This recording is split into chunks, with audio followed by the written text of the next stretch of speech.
পালিয়ে বিয়ে করবি? আর কার সাথে পালাবো?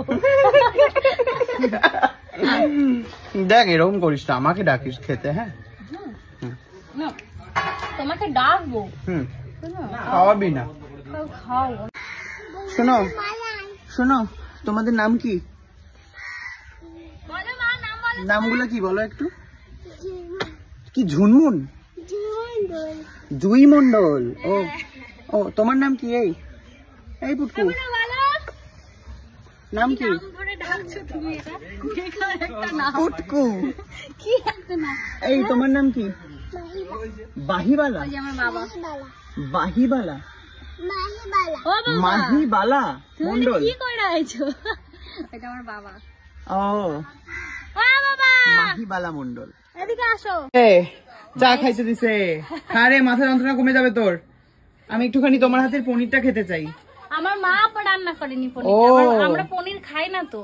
পনির খাইস না? খাওয়াই না কেন? পনির কি মানে কোনোদিন খাইনি আর ভালো লাগে না। এটা আবার কি? পনির খাসনি? না, ওটা খেয়েছি বলতে ভালো লাগে না। ভেজে আর কোনো অপশন নেই না? মা রান্না করতে পারে না বলে ওই দিদাকে দিয়ে রান্না। ও আচ্ছা। এখানে দুজনে বসে পড়েছি। ওকে বলছি যে বয়া পর, তুই হচ্ছে সেকেন্ড রাউন্ডে আবার ওদের সাথে খাস, ঠিক আছে? আবার বাপরে বাবা, ফার্স্ট রাউন্ডে আমাদের সাথে অল্প একটুখানি খেয়ে নে, সেকেন্ড রাউন্ডে ওদের সাথে। বোতলটাকে দেখো না, কত বাজে বাজালে। হ্যাঁ দাও, নাচছে নিজে নিজে। আমাকে শোনো, এই যে এইটুখানি আর এইটুখানি, দু মুঠো, ছোট ছোট মুঠো। এটা দেখো না দাদা ভাই, বোতলের দিকে ক্যামেরা ধরো। কিশোরী, কিশোরী তো পড়েই গেল। কিশোরী কিশোরী কিশোরী কিশোরী। চলো। প্রচুর পরিমাণে মন মন ভাত দিয়েছে। মন মন ভাত দিয়েছিস তোরা? হ্যাঁ, থালা দে একটা। বন্ধ করো, কিন্তু ভালো লাগছে না দেখতে, বন্ধ করো। নয়, আমাদের তোলা ভাত থেকে প্রীতির খাওয়া হয়ে যাবে। আমারই তো বেশি দিয়ে দিও। ওই কয়টা ভাত? হ্যাঁ রে, এইটুকুনি ভাত খাই। তোমাকে কি বলছে বাবা? সুন্দর হচ্ছে। তোমাকে কি বলছে? কি বললে বাবা?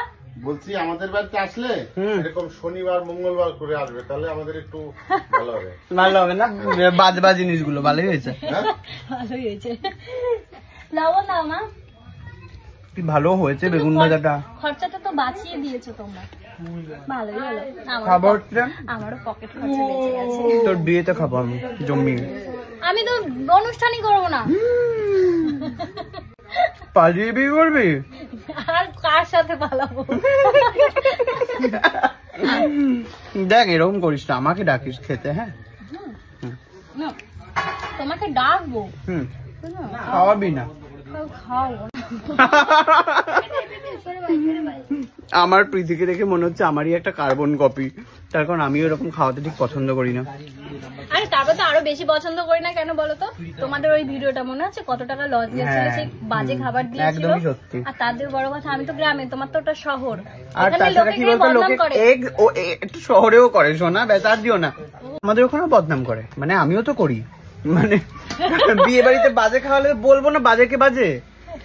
তাহলে যদি বাজে টেস্ট হয় বলতেই হবে বাজে। কেউ তো আর পেছনের দিকটা দেখে না। আমি বুঝেছি, পেছনে অনেক ট্রাভেল রয়েছে, রান্নি ভাড়া করে আনতে হচ্ছে, সবজি বাজার করেছে, কিন্তু বাজে হলে তো বাজে বলবো। তোমরা সকাল সকাল রান্না করে নিয়েছো আজকে? আমরা সকালে খাই, আমাদের ঘুম থেকে উঠে 10টা লাঞ্চ হয়ে যায়। উমা, কি লাঞ্চ হয়ে যাবে? বাহ, ওই 10টাতেই লাঞ্চ করে নেয়। আমাদের কোনো লাঞ্চ ফাঞ্চ নাই, সকালে ভাত খাই, দুপুরে ভাত খাই, রাত্রে ভাত খাই। ও দুপুরেও আবার ভাত খাবি? ওরে বাপরে। না, আমার আবার নিয়ম আলাদা। আমি কি করি বলতো, ওর ভাত নেই সকালে, আমরা ভাত খাই বলে, ওরা ভাত দিই না সকালে, দুপুরবেলা খাই। আমি সকালবেলা কি খাই বলতো, প্রোটিন শেক খাই মোটা হওয়ার জন্য। সুন্দর পনির। তাহলে অর্ধেক মরতে মরতে মুখের মধ্যে চিনি দিয়ে দিয়েছে। এই প্রীতি আমাকে প্রাণে বাঁচাইছে একটুখানি। মাগো, আমি আজকে সকালে বলে দিয়েছিলাম ঝালটা কম দেবে, সায়দা ঝাল কম খায়, শহরের মানুষ তো ঝাল এমনিও কম খায়, তাই আমি বলে দিয়েছিলাম ঝাল কম দিতে, তাই এইটুকুনি দিয়েছে। হেভি টেস্ট ছিল, ওর জন্য খাবারটা ছাড়তে পারিনি।